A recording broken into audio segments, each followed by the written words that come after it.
Assalamualaikum warahmatullahi wabarakatuh. Perkenalkan saya Raihan Anafnahi Saputra dari kelas 2D4 ITA, NRP 31206000012. Baiklah, untuk kali ini saya akan menjelaskan tentang handling request dari framework Y2 atau Y2. Baiklah, di sini kita langsung ke overview-nya. Nah, di sini adalah tampilan dari life cycles pada aplikasi Y. Yang pertama di sini ada user. User ini nanti akan melakukan request. Dia akan melakukan request, yaitu akan minta request dengan mengakses ke entry script ini. Jadi saat user mengakses entry script ini, itu akan langsung meload aplikasinya atau meloading aplikasinya ini, dan juga setelah meload itu akan langsung menjalankan aplikasinya. Jadi untuk contohnya di sini akan saya buka Visual Studio Code ini. Nah, di sini ini adalah yang ini bagian ngeload app config-nya ini dari aplikasi ini. Lalu setelah meload config-nya tadi itu akan menjalankan aplikasinya, yaitu dengan command yang ini, dengan kode yang ini.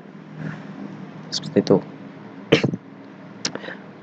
Baiklah, selanjutnya setelah menjalankan aplikasinya, selanjutnya aplikasi akan melakukan resolve route di sini. Dia akan masuk ke application, udah masuk application, akan melakukan resolve route. Kemudian setelah melakukan resolve route-nya, itu akan langsung create controller di sini. Nah, setelah create controller di sini, selanjutnya akan masuk ke bagian controllernya. Nah, di sini kita akan membuat yang namanya action. Jadi action itu gimana? Jadi kita akan coba contohkan. Untuk action, misalkan kita akan mengakses framework ya. Nah, untuk framework ini adalah root-nya. Terus untuk action-nya itu adalah contohnya kita buka framework create. Nah, create ini adalah action-nya. Seperti itu. Oke, kita kembali lagi. Nah, setelah membuat action-nya tadi ini, itu akan langsung ke perform filter. Nah, jadi jika misal kita memerlukan filternya, itu maka ini akan dilanjutkan ke action ini. Sedangkan jika kita tidak memerlukan filternya, akan langsung dibawa ke respon komponen ini. Jadi ini saya contohkan untuk yang memerlukan filternya ya. Jadi jika berhasil melewati filter ini, itu akan dibawa ke action ini. Lalu ketika masuk ke action ini akan mengeload modelnya ini. Nah, model ini itu didapatkan dari model yang di sini, dan model yang di sini itu bisa diambil dari database. Nah, setelah mengeload modelnya, selanjutnya adalah ke tahap render view. Nah, render view ini juga bisa dari view yang lainnya, dan juga bisa dari load model ini tadi. Nah, setelah render view ini, setelah berhasil di render view-nya, selanjutnya kita akan menampilkannya dengan respon komponen sini. Nah, dan kemudian akan dikembalikan lagi ke user yang tadi. Oke, jadi ini untuk singkat dari overview-nya tadi. Selanjutnya kita ke proses request. Nah, oke, di proses request ini, setiap kali aplikasi itu menerima request akan melalui proses-proses berikut ini. Jadi proses yang pertama ada user membuat request ke entry script web index.php. Kemudian entry script membuat konfigurasi config.php dan membuat sebuah application instance. Yang ketiga ada aplikasi akan menetapkan route dengan bantuan komponen aplikasi yang bernama request. Yang keempat ada aplikasi membuat controller instance untuk menangani request. Dan yang kelima ada controller membuat action instance dan menjalankan filter untuk action tersebut. Lalu ada proses request yang kedua. Ini untuk yang keenam, ada jika ada filter yang tidak terpenuhi, maka action akan dibatalkan. Lalu yang ketujuh, jika semua filter terpenuhi, maka action akan dijalankan. Untuk proses 8, action akan memuat data model, kemungkinan besar terhubung dengan tabel di database. Proses yang ke-9, action akan merender view dengan menyertakan data model yang tadi. Terus yang ke-10 ini ada hasil dari view yang telah dirender akan dikembalikan ke komponen aplikasi bernama response. Dan yang terakhir ada komponen response akan mengirimkan hasil proses render ke browser pengguna dalam bentuk HTML, CSS, dan atau client-side script lainnya. Jadi jika misal kita merequest suatu halaman itu akan tampil setelah melakukan load. Nah, load ini adalah respon dari server berupa client-side script ini. Bisa berupa HTML, CSS, dan juga lain-lain. Seperti itu. Oke, untuk selanjutnya adalah bootstrapping. Nah, bootstrapping ini adalah proses mempersiapkan environment sebelum aplikasi memulai menerima dan memproses request yang datang. Bootstrapping dilakukan pada dua tempat, yaitu ada entry script dan juga aplikasi.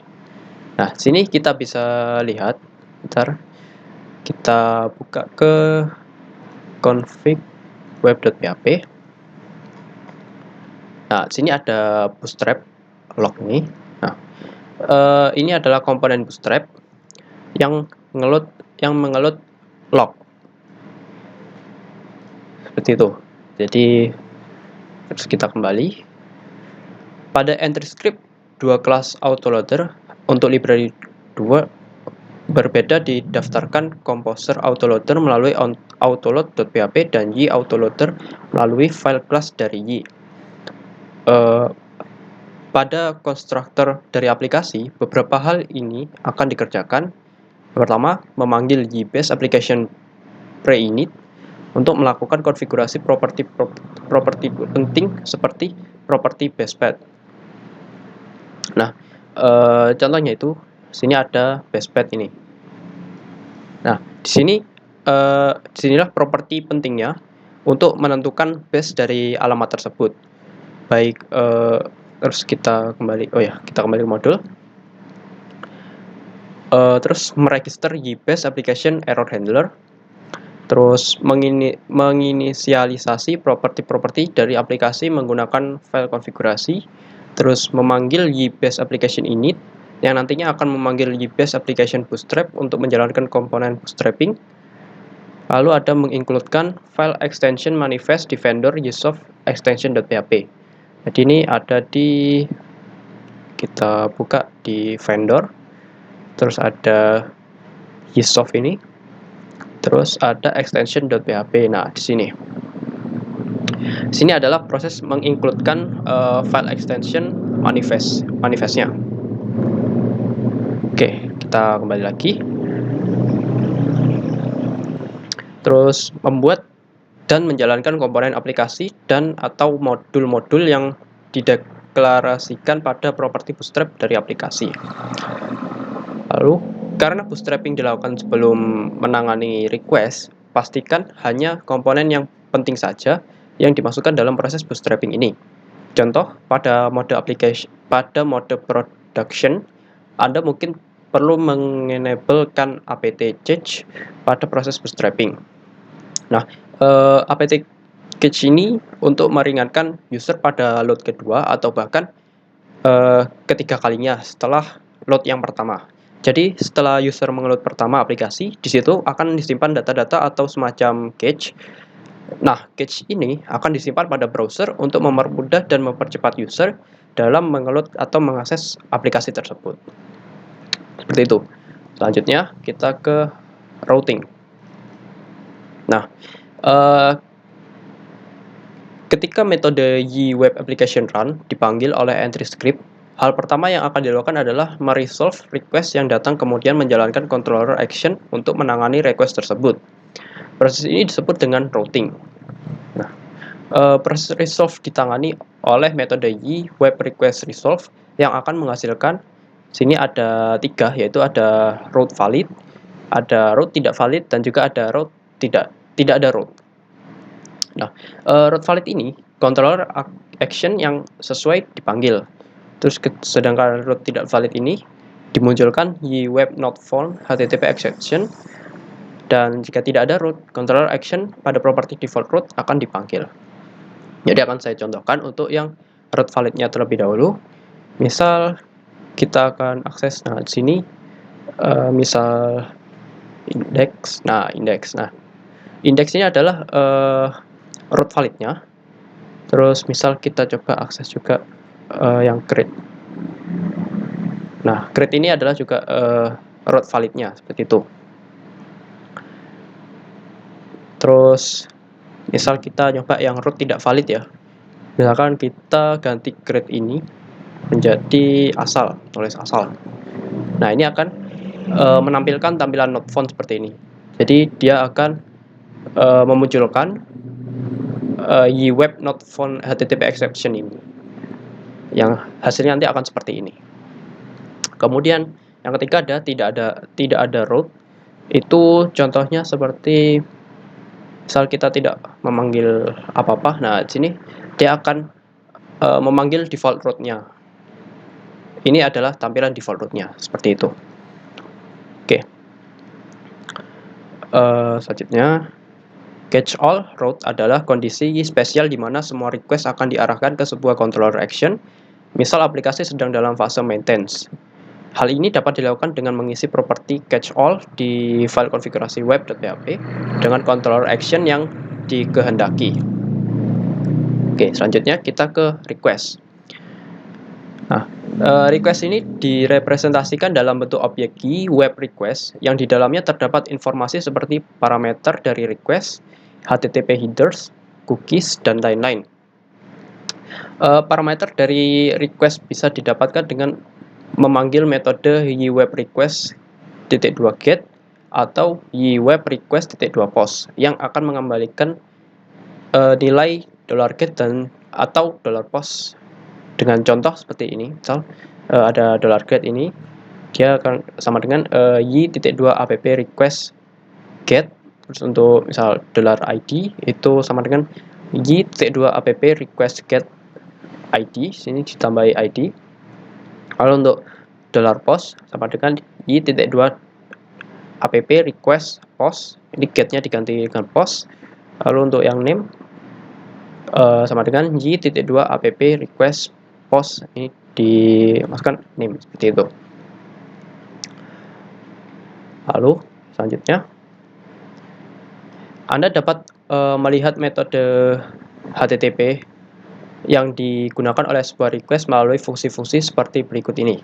Misal ini ada 3 contoh, ada misal if y.2app_request is ajax, terus ada if y.2app_request is get, terus ada yang terakhir ada if y.app_request is post. Itu untuk contoh-contohnya. Lalu ini ada juga informasi HTTP headers dalam sebuah request dapat diakses melalui properti ywebRequestHeaders. Ini untuk contohnya ada misal $accept sama dengan y.2app_request_headers_get accept ini. Terus ada if y.app_request_headers has user again. Lalu Anda juga dapat melihat hostname dan alamat IP dari komputer pengguna melalui $username hostname sama dengan y.2app_request_userhost.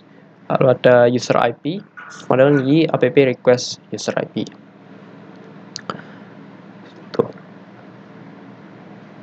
Terus selanjutnya ini ada request URL. Nah, di sini Anda dapat melihat bagian dari request URL ini melalui atribut berikut ini. Contoh URL yang diminta adalah seperti ini. Nah, ini untuk fullnya. Lalu di sini ada contoh seperti URL, absolute URL, host info, path info, query string, base URL, script URL, server name, dan server port. Jadi untuk URL ini akan mereturn full semuanya tanpa dipotong. Jadi seperti dari admin ini sampai ID ini, itu untuk yang URL-nya. Lalu untuk yang absolute URL itu akan memberikan semua URL-nya lebih dari URL saja. Jadi seperti ada http xml.com seperti itu. ditambahin seperti itu. Oke, untuk selanjutnya ada host info. Host info ini contohnya ya ini http://example.com, hanya seperti ini.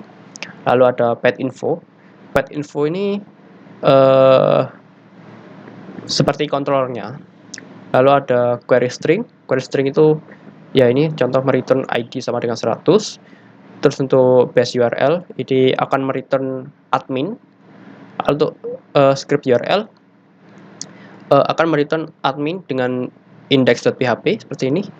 Lalu untuk server name ini ada contoh example.com. Nah, ini adalah nama server kita, example.com ini. Lalu ada server port. Nah, di sini ada port berapa yang server kita gunakan. Jadi akan mereturn portnya untuk server port ini. Oke, itu tadi. Selanjutnya kita ke response. Setelah aplikasi selesai menangani sebuah request, objek Y web response akan dibuat dan dikirimkan ke pengguna. Objek response ini berisi informasi seperti HTTP status code, HTTP headers, dan body. Untuk menambahkan informasi pada HTTP headers dapat Anda lakukan dengan memanipulasi properti Y web response headers. Nah, ini untuk contohnya ini ada 3 seperti ini. Pada kasus-kasus sederhana, kita tidak perlu melakukan perubahan atau penambahan pada objek respon ini. Aplikasi Y sudah membuat objek ini secara otomatis melalui return value dari controller action. Jadi, misal kita tidak perlu kita tidak perlu mengubah atau menambahkan apapun pada objek response ini. Kita gunakan defaultnya saja sudah cukup. Seperti itu. Selanjutnya, kita ke session dan cookies. Nah, pada PHP murni, session dan cookies dapat diakses melalui variabel global $session dan $cookies. Jadi session ini adalah sebuah chat ketika user sudah login. Jadi chat akan disimpan pada session ini. Jadi perbedaan yang mendasarnya adalah antara session dan cookies. Session akan berjalan pada server, sedangkan cookies ini dia akan berjalan pada device atau localhost-nya. Jadi ketika kita login, itu akan menjalankan session login-nya, tetapi ketika kita logout, itu nanti session login-nya itu akan di-destroy. Dan kemudian jika misal kita menggunakan fitur remember me, nah itu akan menggunakan cookies ini. Jadi username dan passwordnya itu akan disimpan di dalam cookies ini, yaitu di dalam localhost kita itu, device kita. Seperti itu. Selanjutnya, pada Y, session dan cookies dikelola dalam sebuah objek kelas yang dapat diakses melalui variabel. Itu ada untuk session dapat diakses melalui YAPP session, dan ada untuk cookiesnya dapat diakses melalui YAPP request cookies dan YAPP respond cookies. Oke, seperti itu. Nah, ini selanjutnya ada latihannya. Ini nanti akan saya bahas di video selanjutnya. Oke, mungkin itu saja dari saya. Kurang lebihnya mohon maaf. Semoga bermanfaat. Sekian, terima kasih.